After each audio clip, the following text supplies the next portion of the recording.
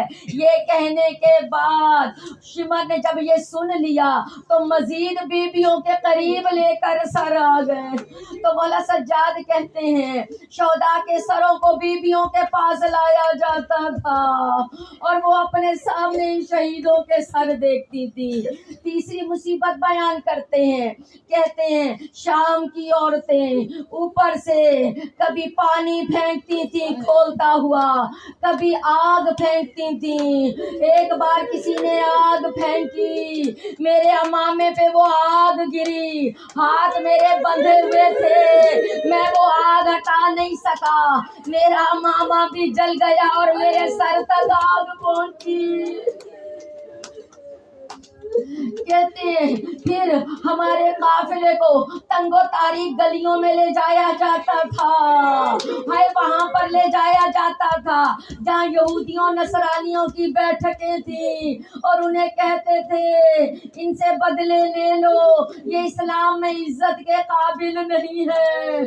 پھر کہا جاتا تھا یہی ہیں جن کے آبا نے تمہارے آبا کو خندق اور خیبر میں مارا تھا، ان سے بدلہ لے لو۔ کہتے ہیں اس سے آگے کہا اور بھی مصیبت تھی، کہتے ہیں کہ صبح سے لے کر شام تک موسیقی کے آلات بجا کر جہاں تماشے کیے جاتے تھے وہاں میں لے جا کے کھڑا کر دیا جاتا تھا۔ اور مصیبت کہتے ہیں آخری مصیبت یہ تھی کہ جہاں بازار میں غلام اور کنیزیں بیچی جاتی تھی ہمیں شام میں اس جگہ پہ لے جا کر کھڑا کیا گیا۔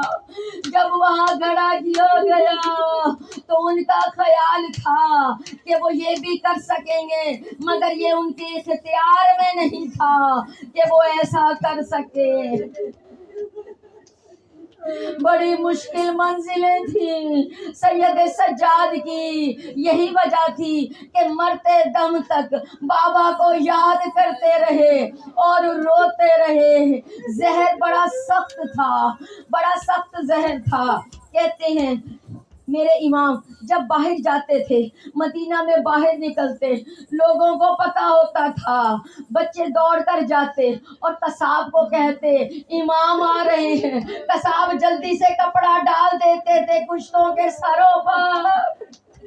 کہتے ایک بار ایک شخص بھول گیا، ایک قصاب بھول گیا، پاس آ گئے سید سجاد، کٹا ہوا سر دیکھا، پاس آ کے کھڑے ہو گئے، کہنے لگے اے قصاب تو نے اسے ذبح کیا؟ کہا جی مولا۔ کہا اچھا تو نے ذبح کرنے سے پہلے اس کو پانی پلایا تھا؟ تو نے کیا اسے پانی پلایا تھا؟ کہا سید سجاد ہم شریعت محمدی کو جانتے ہیں کہ جب جانور کو ذبح کریں تو اس کو پانی ضرور پلانا چاہیے۔ کہا اچھا کوئی جب تو اس کو ذبح کر رہا تھا کوئی اور اس جیسا دیکھ تو نہیں رہا تھا؟ کہا نہیں، ایک طرف لے جا کر ذبح کیا تھا تاکہ کوئی دیکھے نہ۔ اسی وقت سید سجاد نے کربلا کی طرف رخ کر کے کہا ہائے میرا بابا حسین، ہائے 3 دن کا پیاسا مارا گیا، ہائے میری پھوپھی زینب 70 قدم کے فاصلے سے اپنے بھائی کو ذبح ہوتے ہوئے دیکھتی رہی۔ کہتی ہے اسی طرح سے کہہ رہے تھے۔ محمد باقر کو کہا اے باقر تم مجھے غسل کفن دینا اور دیکھنا کہ مجھے میرا جنازہ جب اٹھاؤ تو زیادہ لوگوں کو نہ بلانا۔ کہا بابا زیادہ لوگ کیوں نہ بلاؤں، سارے مدینے والے آئیں گے، سب کہیں گے تم بیٹے ہو، تم نے جنازے میں ہمیں بلایا نہیں۔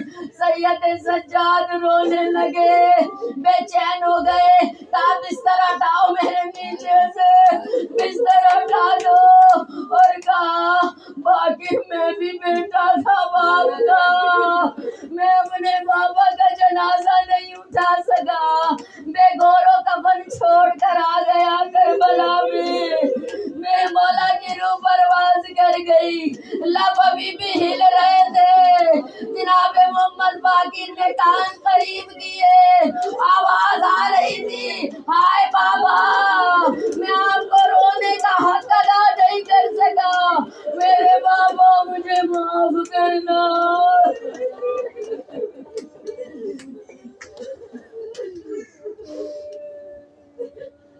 لعنت اللہ علی القوم الظالمین، لعنت اللہ علی القوم الفاسقین، لعنت اللہ علی القوم الکاذبین۔ السلام علی ابا عبداللہ الحسین، السلام علی علی ابن الحسین، السلام علی اولاد الحسین، السلام علی اصحاب الحسین۔ صلوات صلی اللہ